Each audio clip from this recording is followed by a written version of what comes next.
संतों ने समाज को पढ़ाया है प्रेम व मानवता का पाठ। सहकारिता मंत्री डॉ अरविंद कुमार शर्मा। झज्जर से पत्रकार प्रवीण चोपड़ा की रिपोर्ट। हरियाणा के सहकारिता, पर्यटन एवं जेल मंत्री डॉ अरविंद कुमार शर्मा ने कहा कि भारतीय संस्कृति विश्व की सबसे संस्कृति है। यहाँ के संत महात्माओं ने अपने जप व तप की बदौलत समाज को नई दिशा देने का काम किया है। उन्होंने न केवल सामाजिक बुराइयों के खिलाफ लड़ाई लड़ी, बल्कि विश्व को मानवता और प्रेम का पाठ पढ़ाया। सहकारिता मंत्री श्री शर्मा रविवार को झज्जर स्थित आदर्श नगर में अपने दादा संत पंडित जानकी दास की स्मृति में आयोजित संत गरीबदास की अमृतमयी वाणी का अखंड पाठ में भाग ले रहे थे। इस दौरान उन्होंने अपनी माता बिमला देवी सहित समस्त परिवारजनों के साथ पूजा अर्चना की। उन्होंने बताया कि अमृतवाणी का पाठ 12 नवंबर को भंडारे के उपरांत संपन्न होगा।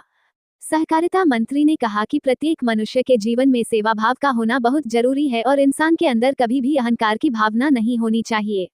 उन्होंने कहा कि संत महात्माओं का आशीर्वाद निरंतर मिलता रहे, इसी के चलते ही ऐसे कार्यक्रम समय समय पर होने चाहिए। उन्होंने कहा कि लगभग 120 साल से उनके परदादा, दादा और पिता के समय से ही गुरु गरीबदास अमृतवाणी पाठ की परंपरा चली आ रही है। हर वर्ष 10 नवंबर से 12 नवंबर की सुबह तक निरंतर पाठ का आयोजन होता है। रात्रि के समय इकतारे वाले सत्संग का आयोजन होगा। इस परंपरा को आगे बढ़ाने का प्रयास किया जाएगा। उन्होंने कहा कि कार्यक्रम में दूर दराज से संत महात्मा व सत्संगी आते हैं।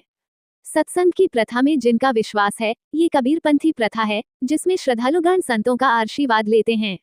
डॉ अरविंद शर्मा ने कहा कि वे अपने पूर्वजों के बताए मार्ग पर चलते हुए सेवा भाव से कार्य कर रहे हैं।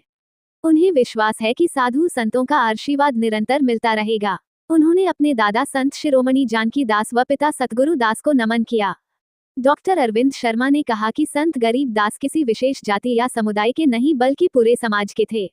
उन्होंने सदैव मानवता की भलाई के लिए कार्य किया।